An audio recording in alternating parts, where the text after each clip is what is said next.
নমস্কার বন্ধুরা, আর জি কুকিং চ্যানেলে আপনাদের সবাইকে স্বাগত। আজকে নিয়ে হাজির হয়ে গেলাম কাগজের মতো নরম তুলতুলে দই পরোটা রেসিপি নিয়ে, যেটা তরকারিও লাগে না, শুধু মুখে খেতে দারুণ টেস্ট হয়। তো চলুন শুরু করা যাক। আমি এখানে একটা পাত্র নিয়েছি আর একটা বড় চালনি নিয়েছি। প্রথমে এক বাটি ময়দা দিয়ে দিলাম, ময়দাটাকে চেলে নেব, নিয়ে আর এক বাটি দিয়ে দিলাম। আমি ময়দা দিয়ে করছি, আপনারা চাইলে আটা দিয়েও রেসিপিটা করতে পারেন। ময়দাটা চেলে নিয়ে স্বাদ মতো লবণ দিয়ে দিলাম, দিয়ে দেবো 2 চামচ চিনি। এই পরোটাটা একটু মিষ্টি মিষ্টি হলে বেশি ভালো লাগে। আপনাদের কাছে পছন্দ না হলে চিনিটা অ্যাভয়েড করতে পারেন। 1 চামচ সাদা তেল দিয়ে ভালো করে প্রথমে ময়ানটা দিয়ে নেব। খুব ভালো করে ময়ানটা এখানে দিয়ে নিয়েছি। এখন দিয়ে দেব 3 চামচ টক দই। এখানে ওজন হিসাবে 100 গ্রাম টক দই আছে। প্রথমে আমি দই দিয়ে ময়দাটাকে মেখে নেব। প্রথমে জলের ব্যবহার করা যাবে না। ময়দাটাকে দই দিয়ে মেখে নিয়ে এবারে অল্প অল্প করে জল দেব। অল্প পরিমাণে দিতে হবে, একসাথে বেশি জল ঢেলে দেওয়া যাবে না। বেশি জল দিলে ময়দাটা নরম হয়ে যেতে পারে। দেখুন আমি খুবই অল্প অল্প জল দিয়ে মাখিয়ে নিচ্ছি। একটা সফট ডো আমাদের রেডি করে নিতে হবে। দেখুন ঠিক এইরকম একটা সফট ডো আমাদের রেডি করতে হবে।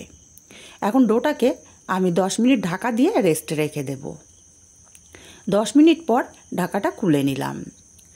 10 মিনিট রেস্টে রাখার দরুন দেখে বুঝতে পারছেন ময়দাটা অনেকটাই সফট হয়ে গেছে। আবারও খুব ভালো করে মাখিয়ে নিয়েছি।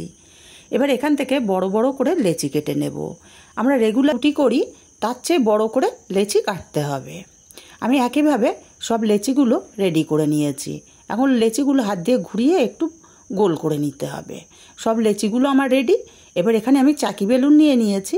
একটা করে লেচি নেব, হাত দিয়ে ঘুরিয়ে একটু গোল করে নেব। আর অল্প করে করে ময়দা ছিটিয়ে দিয়ে বড় একটা রুটি আমাদের বেলে নিতে হবে। আর এই রুটিগুলো বেলতে খুব বেশি টাইম লাগে না বা পরিশ্রমও করতে হয় না। যেহেতু এখানে টক দই দেওয়া, তাই খুব সহজেই ময়দার রুটি বেলে নেওয়া যায়। এইভাবে ঘুরিয়ে ফিরিয়ে আমি বড় একটা রুটি তৈরি করে নিয়েছি। এখন ওপর থেকে কিছুটা তেল ব্রাশ করে দেবো। খুবই অল্প পরিমাণে তেল এখানে ব্রাশ করে দিলাম। আর ওপর থেকে কিছুটা ময়দা ছড়িয়ে দেব। ময়দাটাকে ছড়িয়ে দিয়ে হাত দিয়ে ভালো করে ময়দাটাকে রুটির গায়ে লাগিয়ে দেব। দিয়ে আমি 4 কোণা করে শেপ দিয়ে নিচ্ছি। আমি 4 কোণা করে পরোটাগুলো করছি। আপনারা চাইলে গোলভাবেও পরোটাটা করতে পারেন বা 3 কোণাভাবেও করতে পারেন, আপনাদের খুশি।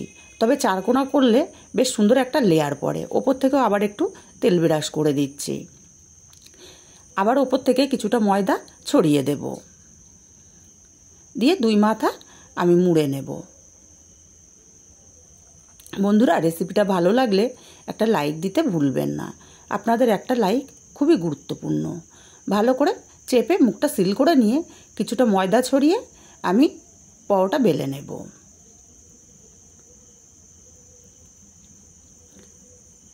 দেখুন খুব সহজেই 4 কোণাভাবে পরোটাগুলো বেলে নিচ্ছি। অনেকের কাছে 4 কোণা পরোটা একটু পরিশ্রম মনে হয়, কিন্তু বেলতে বেলতে সুন্দরভাবে সেট হয়ে যায় বা অভ্যাস হয়ে যায়। এইভাবে আমি পরোটা বেলে নিয়েছি। তুলে নিয়ে থেকেই তাওয়া গরম বসিয়েছিলাম, তাওয়ার উপরে দিয়ে দিলাম। এক পিঠ ভাজা হলে আরেক পিঠ উল্টে দেব। এবার এই পিঠে ব্রাশের সাহায্যে অল্প পরিমাণে তেল ব্রাশ করে দেব। তেলটা দেওয়ার সাথে সাথে দেখুন পরোটাটা ফুলতে শুরু করেছে।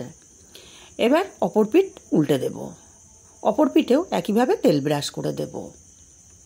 খুবই অল্প তেলেই তৈরি হয়ে যায় দারুণ নরম তুলতুলে কাগজের মতো নরম পরোটা।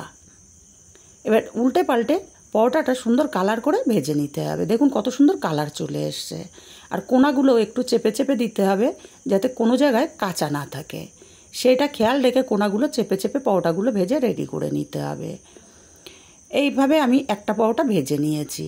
উঠিয়ে নিয়ে আমি আরেকটা পরোটা আপনাদের ভেজে দেখিয়ে দিচ্ছি। একটা পরোটা দিয়ে দিলাম। পরোটাটা এক পিঠ ভাজা হলে উল্টে দিয়ে তেল ব্রাশ করে দিলাম অল্প পরিমাণে। তেলটা ব্রাশ করে পরোটাটা উল্টে দেব, দিয়ে অপর পিঠেও অল্প পরিমাণে তেল ব্রাশ করে দেব। আর এইভাবে উল্টে পাল্টে পরোটাটা একটু গোল্ডেন কালার করে ভেজে নেব।